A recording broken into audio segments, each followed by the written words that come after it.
He was a cold-hearted CEO who never believed in love until a poor girl sat at his table by mistake and turned his entire world upside down. But when power, pride, and fate collide, will love be enough to save them both? The restaurant was bathed in soft golden light, the kind that made every reflection shimmer like melted honey. Outside, snow brushed against the tall windows of downtown Chicago's most elegant dining spot, the Silver Room. Inside, the world felt quiet, polished, and detached, just like Ethan Cole. He sat alone at a table by the window, his posture straight, expression unreadable. The cut of his navy suit was perfect, the kind tailored for men who never bent under pressure. His wristwatch gleamed under the dim light, ticking precisely like the man himself, controlled, efficient, emotionless. He had arrived 10 minutes early. He always did. Punctuality wasn't a habit for Ethan. It was a declaration. To him, time was the one thing money couldn't buy back. And tonight, he was wasting it. His sister, Amanda, had been the one to set this up. "You need to get out of your office and actually meet someone who's not a shareholder," she'd said over the phone, with that stubborn tone only family could use. Ethan had sighed but eventually agreed. Maybe it was curiosity, or maybe deep down, he was just tired. Tired of the same polished faces, empty meetings, and people who smiled for contracts, not connection. He glanced at the empty chair across from him. 15 minutes past the agreed time. He checked his phone again, no messages. His date wasn't coming. The waiter approached quietly, asking if he'd like to order. Ethan shook his head. "Not yet." His tone was calm but final. The waiter bowed slightly and stepped away. As the minutes ticked by, he stared out the window at the city he ruled from a distance. His company's headquarters stood only a few blocks away, a towering monument of glass and steel, his empire. Yet looking at it through the frost-smeared glass, Ethan couldn't help but feel hollow. He wasn't lonely. At least that's what he told himself. He just preferred solitude, no distractions, no attachments, no risks. That was how he'd built everything. That was how he survived. Then, as he lifted his glass of water to his lips, something shifted in the air. The door to the restaurant opened, and a gust of cold wind swept in. He looked up, almost absently, and saw her. She was nothing like the women who usually filled this place with laughter and diamonds. Her dress was simple, faded blue, a little worn at the edges. Her hair, tied loosely in a messy bun, caught the faint glow of the chandeliers. Her shoes looked scuffed, her hands clutched a small purse like it carried her whole world. She hesitated near the entrance, scanning the room with uncertain eyes. Her expression was a mix of hope and nervousness, the look of someone who wasn't sure she belonged. Ethan's first thought was that she was lost. His second was that she was about to turn and leave. But instead, she walked toward him. He frowned slightly. There were plenty of empty tables, yet she made her way straight to his, and before he could say a word, she stopped at his table, exhaled shakily, and smiled, a soft, a trembling smile that somehow reached her eyes. "Hi," she said, setting her purse down. "I'm so sorry I'm late. Traffic was just awful, and my bus broke down halfway here. I had to run 2 blocks. Ethan blinked. She pulled out the chair across from him and sat down quickly, still catching her breath. "I hope you didn't wait too long. I was terrified you'd leave." He opened his mouth to correct her, but the words didn't come. There was something so raw and real in her voice, something he wasn't used to. So he simply stared, caught between confusion and curiosity. She picked up the menu and bit her lip nervously. "I can't believe I'm actually here. I thought you'd cancel when I didn't reply right away." He studied her closely. Her eyes were a soft hazel, framed by exhaustion yet filled with warmth. Her nails were chipped, her dress wasn't designer, and her speech had no polish, but she radiated something money couldn't buy. It took him a moment to realize what it was. Honesty. Ethan leaned back slightly. "You're late," he said finally, his voice calm but cool. She winced. "I know, I'm so sorry. I really tried to get here earlier, but today's been a lot." She laughed awkwardly, brushing a loose strand of hair behind her ear. "It's kind of embarrassing, but I almost didn't come. My boss let me off late, and I didn't think I'd make it." He tilted his head. "Your boss?" Yeah, I work at the diner a few blocks from here, just part-time. I'm actually trying to find something better, so I'm really grateful for this opportunity. Ethan froze slightly. Opportunity? She kept talking, completely unaware of his confusion. I mean, when you said you were looking for someone who's hardworking and responsible, I thought, maybe this could be a chance. His brow furrowed. She thought this was a job interview, but before he could correct her, she smiled again. That nervous, genuine smile that made something in his chest shift. I don't have much experience, but I learn fast. I promise I'll give it everything. He should have stopped her right then. Should have said she was mistaken, that he wasn't whoever she thought he was. But he didn't. Instead, he found himself saying, "Tell me more about yourself." The words surprised even him. Her shoulders relaxed a little. "Oh, well, I'm Lily Harper. I'm 26. I live with my younger brother, Ben. He's 12. Our parents passed a few years ago, so I've been taking care of him ever since. He's a great kid, though, smart. He wants to be an engineer someday." Her voice softened when she mentioned her brother. And for the first time in years, Ethan found himself listening, not out of politeness, not out of business habit, but out of something else entirely. When the waiter returned, she fumbled with the menu like it was made of gold.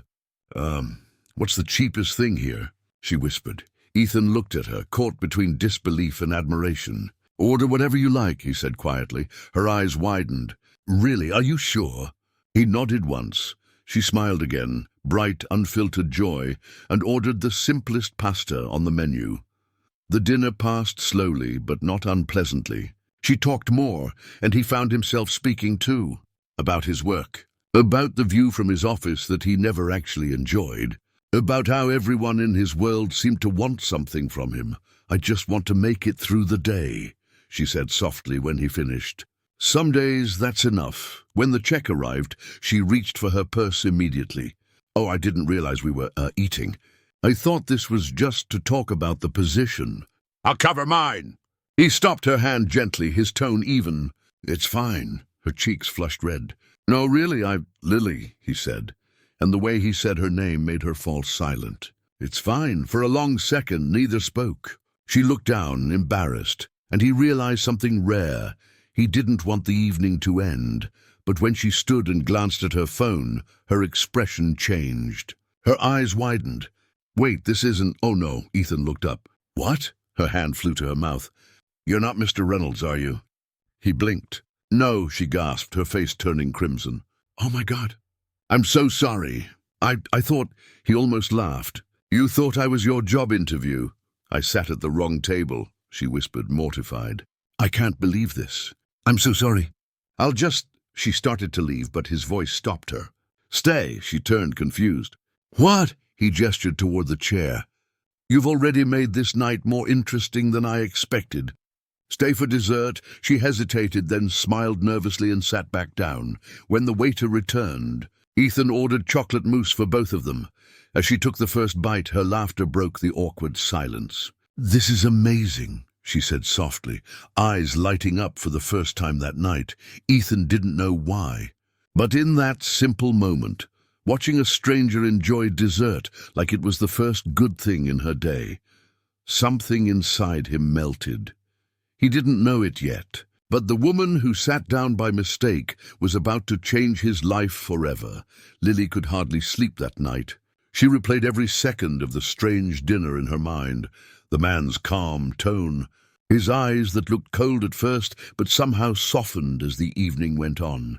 And that final moment, when he asked her to stay for dessert, it felt unreal, like she had stumbled into someone else's life for a few hours. By the time morning sunlight spilled through her thin curtains, reality came rushing back. Her small apartment on the south side of Chicago was far from the glowing chandeliers of the Silver Room. The wallpaper peeled at the edges, the floor creaked, and her younger brother Ben was already awake, sitting at the table doing his homework while eating cereal. "Morning, Lily," he said, his voice half sleepy. "Morning, kiddo," she replied, kissing the top of his head before pouring herself a cup of instant coffee. Ben looked up curiously. "You got home late last night. Was it that job interview you told me about?" Lily froze mid-sip. She hadn't told him she accidentally sat at the wrong table with a complete stranger. "Yeah, kind of," she said carefully. "It didn't go exactly as planned. Did they hire you?" She smiled faintly. "Not exactly, but I met someone kind." Ben tilted his head. "You're smiling weird, Lily," she laughed. "No, I'm not." But she was. For the first time in months, something inside her felt light. Still, she couldn't shake the thought that she might have looked like a complete fool. She didn't even know the man's name, just that he was calm, mysterious, and surprisingly gentle for someone who carried that kind of presence. Later that day, she put on her worn diner uniform, white blouse, black skirt, name tag pinned crookedly, and hurried to the small corner restaurant where she worked. It was a busy morning, and the coffee machines were hissing non-stop. She tied her apron tight and got to work, serving customers with her usual soft smile. "Lily!" her manager Marge called from the back. "You're late again, honey." "I'm sorry," Lily said breathlessly. "The bus—" I know," Marge sighed, handing her an order slip. "Table 4 wants a refill, and smile big. He's one of our regulars who tips well." Lily grabbed the coffee pot and hurried to the table. But as she poured, her hands froze. It was him, the same man from last night, sitting casually at the diner's cracked leather booth, in a dark coat this time, no tie. His hair was still neat, his expression unreadable, but his eyes, they were unmistakable. He looked up, meeting her gaze, with that same quiet intensity. "Good morning, Miss Harper," he said smoothly. Her heart stuttered. You remember my name?" He smiled faintly. "I try not to forget people who accidentally sit at my table." She flushed red, gripping the coffee pot tighter. "Oh my God, I'm so sorry about that. I felt so stupid when I realized—" "Don't," he interrupted softly. "You made my night more interesting than any meeting I've had in years." She blinked, unsure how to respond. Nobody talked to her like that, especially not men who looked like him. "Do you come here often?" she asked awkwardly. "Not really," he said. "But I was curious if the woman who mistook me for a job interview still worked here." She smiled nervously. "Guess I do. Gotta pay the bills somehow." He studied her for a moment, then nodded. "May I have a coffee?" "Of course," she said quickly, refilling his cup even though it was still half full. As she turned to leave, he said, "Lily." She stopped, glancing back. "Sit with me when you have a break." She hesitated. "I'm not really supposed to—" "I'll make sure your manager doesn't mind," he said, his tone half teasing. "Tell her it's a business chat." She laughed softly. "You sure about that? I tend to pick the wrong tables." He chuckled quietly, the sound low and surprisingly warm. When her break finally came, she slid into the booth across from him, brushing a strand of hair behind her ear. "So," she said, trying to sound casual, "do I finally get to know your name?" He looked amused. Ethan Cole." Her eyes widened slightly. The name rang a faint bell. "You're the Ethan Cole? As in Cole Enterprises?" He nodded once. "That's me." She nearly choked on her coffee. "You're kidding. You're like one of those guys who makes the news. You own half the buildings downtown." "Only a quarter," he said dryly. Lily laughed. "Oh, so humble." Ethan's lips curved slightly. "And you? Still thinking about that bakery you mentioned?" Her smile faded. "It's just a dream. I can't even afford a new pair of shoes right now." He leaned forward slightly. "Dreams don't start with money. They start with belief." She looked at him, surprised by the softness in his tone. "You really believe that?" He nodded. "I used to." Something in the way he said that made her chest tighten, like there was a sadness buried underneath his calm surface. She wanted to ask what happened, but he quickly changed the subject. "So," he said lightly, "if I wanted to try your coffee again, when's your next shift?" Lily blinked. "You're planning to come back?" "Maybe," he said, his expression unreadable, but his eyes warm. "If I'm guaranteed good service." She laughed, shaking her head. "You're impossible." But he did come back, the next day, and the day after. Soon, his visits became routine, always at the same booth, always ordering black coffee and a blueberry muffin he never finished. Sometimes he'd read the newspaper, other times he'd just watched the snow outside the window. Lily would tease him. "You know, you're single-handedly keeping this diner open." He'd smirk. "Then I'm doing something right." They started talking more, about small things at first. Books, Chicago winters, bad coffee, long commutes. Then gradually about deeper things. She told him about Ben, about the nights she skipped dinner so her brother could have seconds, about her fear of never breaking free from the endless cycle of bills. And Ethan listened, really listened. No judgment, no pity, just quiet attention, the kind that made her feel seen for the first time in a long while. One snowy afternoon, she noticed his expression was distant, almost pained. "Rough day?" she asked gently. He exhaled slowly. "Board meetings, investors, they want numbers, not people," she frowned. "That sounds lonely." "It is," he admitted quietly. For a moment, they just sat there, two people from opposite worlds, connected by something neither could name. Then Lily smiled softly. "Maybe you just need to stop counting profits and start counting blessings." He looked at her, and for the first time in years, Ethan Cole, the man who had everything, didn't know how to reply. Over the next few weeks, their bond deepened. Lily didn't treat him like a CEO. She laughed at his sarcasm, called him out when he was being too serious, and even scolded him once for checking his phone too often. "You're terrible at relaxing," she teased. "Comes with the job," he said. "Well, I'm adding a new rule," she said, crossing her arms playfully. "No phones at the diner. You're officially off duty when you're here." He chuckled, surrendering. "Yes, ma'am." It became their ritual. Coffee breaks, shared smiles, quiet moments that slowly filled the empty spaces in Ethan's heart. But what neither of them realized was that something even bigger was coming, something that would test everything they thought they knew about kindness, trust, and the invisible thread that had brought them together that night in the Silver Room. And as Ethan stepped out of the diner that evening, watching Lily wave goodbye through the frosted window, he felt something unfamiliar stir inside him. Hope. For the first time in years, the cold CEO wasn't thinking about his empire, his reputation, or his wealth. He was thinking about a girl who sat at the wrong table and somehow ended up in the right place.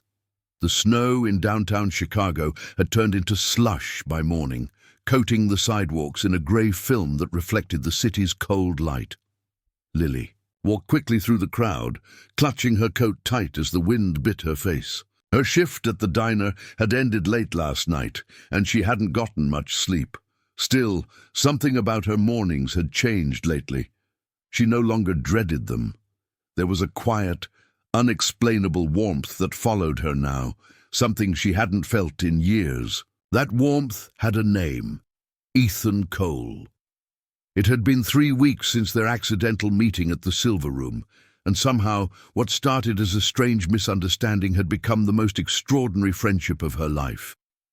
He came to the diner almost every morning before work. He always sat at the same booth, ordered the same black coffee, and smiled when she came to take his order. Their conversation started to stretch longer each day, sometimes until her manager coughed loudly in the background to remind her she had other customers. At first, she didn't quite understand why he kept showing up, but now she saw something behind his polished exterior. A man who was just as lost as she was, only in a different kind of way. That day, he arrived later than usual. He looked tired, dark circles under his eyes, hair slightly unkempt, tie loosened like he'd been wrestling with numbers and decisions all night. Lily noticed immediately as she brought over his coffee. "You okay?" she asked softly, placing the cup in front of him. He exhaled deeply, running a hand over his jaw. "Just one of those days, Lily. The kind where everyone wants something and no one's ever satisfied. She tilted her head. Even billionaires have bad days, huh? A small, tired smile touched his lips. Especially billionaires. Lily sat down across from him, her tone light. Want to talk about it? He hesitated, then nodded slowly. The board wants to shut down one of our smaller branches. Says it's not profitable enough, but closing it means over 200 people will lose their jobs right before Christmas. Her eyes widened. 200 families. That's awful. He sighed. The numbers don't lie, Lily, but I can't stop thinking about the faces behind those numbers, the janitors, the assistants, the families depending on that paycheck. She looked at him with quiet admiration. Most people in your position wouldn't even think twice. He shrugged. Maybe most people aren't reminded of humanity every morning by a waitress with bad coffee. She gasped, pretending to be offended. Hey, my coffee's not that bad. He laughed, a genuine, unguarded sound that made her heart flutter. It's terrible, he said, but it's the only cup I look forward to. That simple sentence stayed with her for hours. That night, after putting Ben to bed, Lily sat by the window with her blanket wrapped tight around her shoulders. The city lights flickered in the distance, and she thought about Ethan, how a man with so much could still seem so lonely. She wondered what it must feel like to carry that much weight on your shoulders, to have everything but peace. The next morning, she left for work earlier than usual. She stopped by a small bakery and spent her last few dollars on 2 warm croissants. When Ethan walked into the diner that day, she greeted him not with coffee, but with the paper bag. "What's this?" he asked curiously. "Breakfast," she said, smiling. "My treat." He raised a brow. "Lily, I could buy." "The bakery." "Yeah," she said playfully, "but you didn't, I did. So eat it before it gets cold." He chuckled softly and opened the bag. "You're persistent, you know that? Someone has to keep you human," she said with a grin. For a few minutes they ate in silence. It was simple, quiet, real. No boardrooms, no expectations, just 2 people sharing breakfast in a rundown diner. Then his phone buzzed. He looked down, frowning slightly at the screen. Lily noticed the shift in his face. "Bad news?" "Worse," he murmured. "My father," she hesitated. "You never talk about him." "There's not much to say," he replied bitterly. "He built the company before me, cold, ruthless. He believed kindness was weakness. He taught me to win, not to feel." She stared at him, her voice gentle. "Is that why you never smile unless you're here?" He looked at her, something unreadable flickering in his eyes. Maybe. That conversation opened a door, one Ethan had kept locked for years. Slowly, over the next few days, he began to share more about his past. About growing up in a mansion that felt like a museum. About dinners that were silent except for the clinking of silver spoons. About his mother, who had been kind but always distant, afraid of disappointing the man who ruled their world. "I learned early that success came before everything," Ethan said one evening, his voice low. "Even love." Lily listened quietly, her heart aching for him. "That's not success, Ethan, that's survival." He met her gaze. "And what's the difference?" She thought for a moment. "One makes you rich, the other makes you human." He didn't say anything after that, but something changed in him that day, a crack forming in the armor he'd spent his entire life building. Weeks passed. Their connection deepened. He started visiting not just in the mornings, but sometimes in the evenings, when the diner was nearly empty. He'd help her wipe tables, pour coffee, even chat with her brother Ben when he stopped by after school. Ben liked him immediately. "He's nice," Ben said one night when Ethan had given him a ride home. "He talks to me like I'm grown up." Lily smiled faintly. "Yeah, he's different, but not everyone saw him that way." One evening, as she was closing up, Marge pulled her aside. "Lily, sweetheart, can I say something?" "Sure," Lily said. "That man you're spending time with, he's important, right?" "Rich," Lily nodded cautiously. "He's Ethan Cole, the CEO of Cole Enterprises." Marge's eyes widened. "That's what I thought." "Look, honey, just be careful. Men like that don't live in our world." They visit, they smile, and then they leave. Lily looked down, her heart sinking. He's not like that. I'm not saying he's bad, Marge said gently. I'm saying he's different, and sometimes that's enough to break a heart. That night Lily couldn't sleep. Her mind twisted with doubt. She wanted to believe Ethan was different, that the warmth in his eyes was real, that he wasn't just playing a game. But what if Marge was right? What if she was just a distraction from his stressful life? A story he'd forget once he returned to his glass office and million-dollar world. The next morning she tried to keep her distance. When he came in, she smiled politely but didn't sit with him.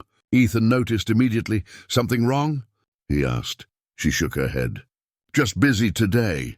He studied her carefully. Lily, you've never been a good liar, she sighed, setting down the coffee pot. Why do you keep coming here, Ethan? You have your own world, your people, your company. Why waste time in a diner with me? He looked genuinely surprised. Because you make me feel like myself. Her throat tightened. And who's that, Ethan? The man I used to be before the world turned me into someone cold. Silence hung between them, thick and fragile. Then he said quietly, You changed me, Lily. You made me remember what it's like to care. Her heart ached at the sincerity in his voice. I just don't want to be another mistake for you. He leaned forward slightly, his gaze soft. You're the only thing in my life that doesn't feel like one. She didn't know what to say, but she knew one thing. This wasn't some passing fancy. Something real was growing between them, something neither of them had planned. Outside, the snow began to fall again, gently coating the streets in white. Inside the diner, Lily and Ethan sat in silence, their hands almost touching on the table, two lives colliding by accident, changing everything they thought they knew about love. Loneliness and kindness, and somewhere deep inside, Lily realized that no matter how different their worlds were, some connections were too strong to be broken by circumstance, because sometimes fate doesn't ask for permission. It simply sits you at the wrong table and dares you to believe it's exactly where you're meant to be. Ethan sat in his office, at the top of Cole Tower, the skyline of Chicago stretching endlessly beyond the glass walls. The city below was alive, cars, lights, people, but up here everything was quiet, sterile and lonely. His desk was lined with papers, graphs, and proposals, yet his eyes were fixed on the phone. It had been 4 days since he'd seen Lily. 4 days since that conversation at the diner, the one that left something unspoken hanging between them. He had told himself to move on, to forget her. After all, he was Ethan Cole, CEO, visionary, public figure, a man who didn't have time for feelings. But no matter how many meetings he attended, how many signatures he scrawled across contracts, her voice kept echoing in his mind. The way she had looked at him, scared yet hopeful, haunted him. Finally, he gave in. He stood up, grabbed his coat, and headed for the elevator. His assistant looked startled as he passed. Mr. Cole, your meeting with the investors.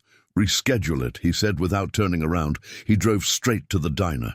It was almost sunset, the city glowing gold beneath a pale winter sky. When he walked in, the familiar smell of coffee and fresh pie hit him instantly. But the booth by the window, their booth, was empty. Marge, the older waitress, recognized him immediately. She walked over, wiping her hands on her apron. You're looking for Lily? He nodded. She's not here. Called in sick today? Something in his chest tightened. Is she okay? Marge hesitated before answering. Her little girl's been running a fever. She didn't say much, but she sounded tired. He nodded, his decision instant. Do you have her address? Marge frowned. That's personal information, Mr. Cole. Ethan exhaled. Please, I just want to make sure she's all right. After a moment of hesitation, Marge scribbled an address on a napkin. You didn't get it from me, she muttered. Minutes later, Ethan was standing outside a small apartment building on the city's south side. The neighborhood was quiet, lined with cracked sidewalks and flickering streetlights. The kind of place most people like him only drove through, never into. He climbed the narrow staircase to the 3rd floor and found her door, number 3B. For a moment, he just stood there, unsure what to say. Then he knocked gently. After a few seconds, the door opened a crack. Lily stood there, pale and tired, her hair tied up messily, a blanket draped over her shoulders. "Ethan," she said, surprised. He smiled softly. "Hey, what are you doing here?" "I heard you were sick," she blinked. "I'm not." "But Ben's been burning up since last night," he frowned. "Can I come in?" She hesitated, then stepped aside. The apartment was small but clean. Toys were scattered across the floor, and a soft cartoon played on an old TV. Ben was lying on the couch under a blanket, his cheeks flushed, eyes half open. Ethan knelt beside him immediately. "Hey, champ, you hanging in there?" Ben nodded weakly. "Hi, Mr. Ethan." Ethan smiled. "You look tougher than I did when I was sick." Lily stood behind them, her arms folded. "You didn't have to come." "I know," he said, standing up. "But I wanted to." For a moment they just looked at each other. There was a silence, not uncomfortable, but heavy with things neither of them could say. Then Ethan cleared his throat. "Have you taken him to a doctor?" She shook her head. "I can't afford one right now. The clinic's closed on weekends." Without hesitation, he pulled out his phone. "I'll call my doctor." "He makes house visits. Ethan, you don't have to." He looked at her firmly. "I want to." Within the hour, a private physician arrived, examined Ben, and prescribed medication. Ethan quietly paid the man, refusing to let Lily even reach for her wallet. After the doctor left, Lily sank onto the couch, her face softening. "You really didn't have to do that." He sat across from her, his expression gentle. "Lily, stop saying that. You're allowed to accept help." She looked down. "I'm just not used to it," I figured. The room fell silent again, the only sound the ticking of an old wall clock. Then Lily spoke quietly. "Why do you care so much, Ethan? I mean, you have an entire company to run. Why worry about us?" He met her eyes. "Because for the first time in years, I met someone who makes me want to care." Her breath caught. "Ethan." He stood up, pacing slightly. "You think I don't know how different our worlds are? You think I haven't tried to push this away? But every time I do, I see your face, and Ben's, and I realize I don't want to go back to who I was before you." Lily's eyes filled with emotion. She wanted to say something, but before she could, Ben stirred awake. "Mom?" he murmured. She quickly went to him, brushing his hair back. "I'm here, baby." Ethan smiled softly at the sight. "He's lucky to have you." She turned to him. "No, I'm lucky to have him. He's my whole world." Something in her words struck Ethan deeply. For so long, his world had been built on numbers, profit margins, and quarterly growth. But now, standing in this tiny apartment with a single mother and her sick child, he realized this was what real wealth looked like. Hours passed. When Ben finally fell asleep again, Lily brought Ethan a cup of tea. They sat together by the window, watching the city lights flicker through the snow. "I used to think love was a distraction," Ethan said quietly. "Something that got in the way of success." "And now?" Lily asked. "Now I think it's the only thing that makes success worth having." She smiled faintly. "You sound like someone who's changing." He looked at her, his voice soft but certain. "Because of you, I am." For a moment the air between them shifted. The city noise faded, replaced by a heartbeat neither could ignore. Ethan reached out, his hand brushing hers lightly. She didn't pull away. Then a knock at the door broke the moment. Lily stood quickly. Who could that be? When she opened the door, a tall man in a grey suit was standing there. Ethan recognized him immediately, his executive assistant, Jordan. "Sir," Jordan said awkwardly, glancing between them. "You weren't answering your phone. The board meeting's in 30 minutes. "They're waiting," Ethan sighed. "Of course they are." Lily stepped back, suddenly feeling the distance between them again, the reminder of who he really was. He turned to her. "I have to go." "But I'll call you," she nodded slowly. "Okay." As he walked out, she stood by the window, watching his black car disappear into the snowy streets. That night, Ethan sat at the long mahogany table in the boardroom, surrounded by powerful men in expensive suits. They were arguing about stock trends and profit margins, but his mind wasn't there. It was back in that small apartment, where the walls were cracked, but the air felt warmer than anywhere else he'd ever been. When the chairman addressed him, Ethan looked up suddenly. "Mr. Cole, What's your vote on the branch closure?" He paused, remembering what Lily had said about families, about humanity. Then he said firmly, "We're not closing it." The room fell silent. "Sir, that branch is bleeding money," one of the directors argued. "Then we'll find a way to fix it," Ethan said calmly. "But we're not taking away people's jobs." There was murmuring, confusion, but also respect. Ethan's tone left no room for debate. After the meeting, Jordan approached him quietly. "That was bold, sir." Ethan nodded. It was right. That night, as he drove home, he realized something profound. Love hadn't made him weak. It had made him stronger. Strong enough to see beyond numbers, beyond image, beyond himself. The next morning, he found himself outside Lily's apartment again, not as the CEO of Cole Enterprises, but as a man who finally knew what he wanted. When she opened the door, surprise flashed across her face. "Ethan," he smiled softly, "you said once you weren't used to people staying. I'm here to change that." And as the snow began to fall again, gently, silently, Lily knew this time he meant it, because sometimes the people who walk into your life by accident are the ones meant to stay forever. The smell of freshly baked bread filled the small bakery, soft and comforting like the first breath of a new morning. The sunlight spilled gently across the wooden counter, glinting off glass jars of cookies and the shiny espresso machine in the corner. The sign outside read, "Lily's Hearth Bakery," hand-painted in white cursive letters by a local artist who'd refused payment after hearing her story. It had been 6 months since that night. The night. Ethan walked out of her apartment to attend his board meeting. So much had changed since then. Lily's Bakery was now a quiet little corner of joy in the city, tucked between a flower shop and a bookstore. People came for the pastries, but stayed for the warmth. Every morning she woke before dawn, tying her apron over her flour-dusted dress and opening the shop with her brother Ben. His laughter echoed through the walls, filling every space that once carried only worry. The sound was her favorite kind of music.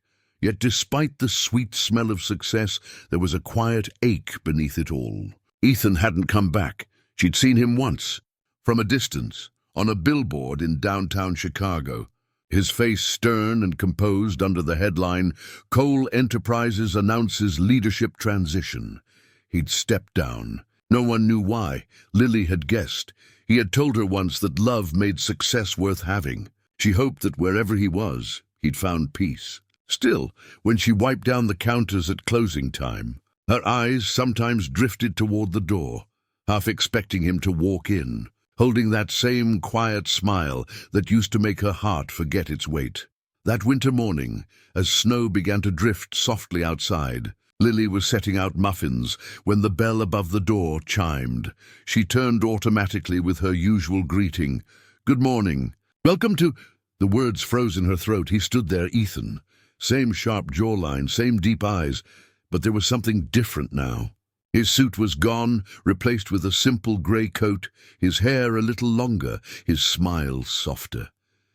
"Hey," he said quietly. Lily blinked, her heart stumbling. "Ethan?" He nodded, stepping closer, his breath visible in the cold air. "It's been a while." Her hands trembled as she set down the tray. 6 months. "Yeah," he said. "Too long." For a moment neither spoke. The world outside seemed to hush.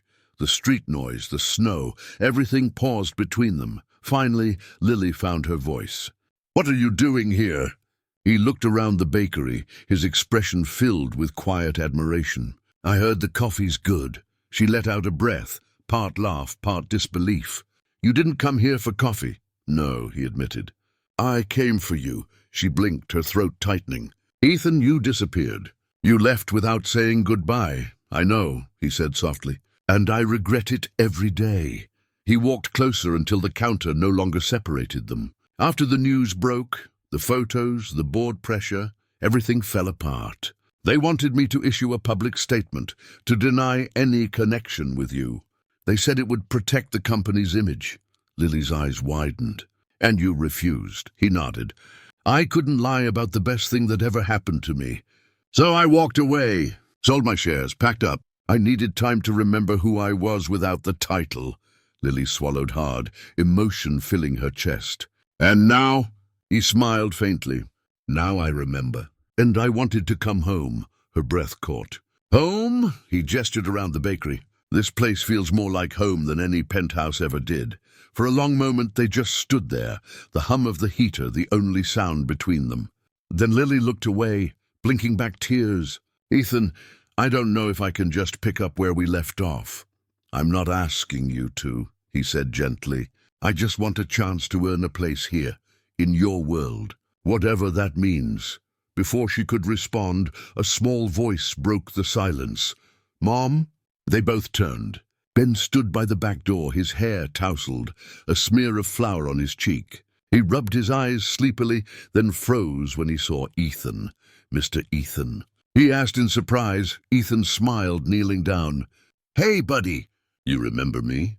Ben nodded eagerly.